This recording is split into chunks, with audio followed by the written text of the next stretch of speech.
Hi hello. ഞാനും മോളും കൂടെ റിലയൻസ് മാളിൽ ഒരു ചെറിയ ഷോപ്പിങ്ങിന് വേണ്ടിയിട്ട് വന്നതാണ്. നമ്മുടെ ബാത്റൂം എസെൻഷ്യലും ടോയ്ലറ്റ് ലോണ്ടറി എസെൻഷ്യലൊക്കെ തീർന്നു. അപ്പോൾ അതിന് വേണ്ടിയിട്ടാണ് വന്നത്.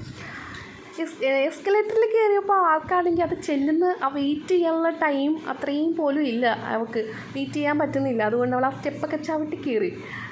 അങ്ങനെ ഞങ്ങളിതേ ഇതെടുത്തപ്പോൾ ട്രോളി എടുത്തപ്പോഴേക്കാണെങ്കിൽ അമ്മ ഈ ട്രോളിയെ പിടിക്കുകയേ വേണ്ട, ഞാൻ തന്നെ എല്ലാം പിടിച്ചുകൊണ്ട് നടന്നോളാം, അമ്മ എനിക്ക് ഇതിനകത്തൊരു സാധനം പെറുക്കിയിട്ടാൽ മാത്രം മതി എന്ന് പറഞ്ഞു.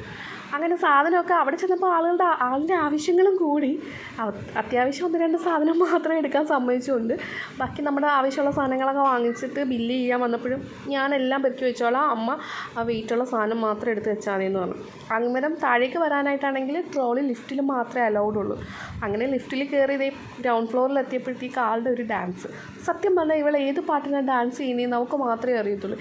ഇത് കാണുമ്പോൾ എനിക്ക് തോന്നുന്നത് ഒരു മുറൈ വന്ന് പാത്തായ അങ്ങനെയൊക്കെയാണ് തോന്നുന്നതെങ്കിലും ആൾക്ക് ഇതാണെങ്കിൽ ഭയങ്കര ഡാൻസ്. അവൾക്ക് അവിടെയുള്ള ആളെയും കുറിച്ച് അവൾ ബോധയുടെയല്ല. സത്യത്തിൽ അവളുടെ എൻജോയ് ചെയ്യുന്നു, അത്രയേ ഉള്ളൂ. പാർക്കിംഗ് ഗ്രൗണ്ടിലെത്തിയപ്പോഴാണെങ്കിലോ അങ്ങേ അറ്റത്താണ് വണ്ടി ഇരിക്കുന്നത്. ഇങ്ങോട്ട് വന്നപ്പോഴത്തേക്ക് ഇവിടെ എങ്ങും സ്പേസ് ഇല്ലാത്തതുകൊണ്ട് അങ്ങ് ഉള്ള സ്പേസ് കിട്ടിയുടെ അങ്ങേ അറ്റമാണ്. ഇനി അവിടെ വരെ ഈ ട്രോളി തള്ളണമല്ലോ എന്ന്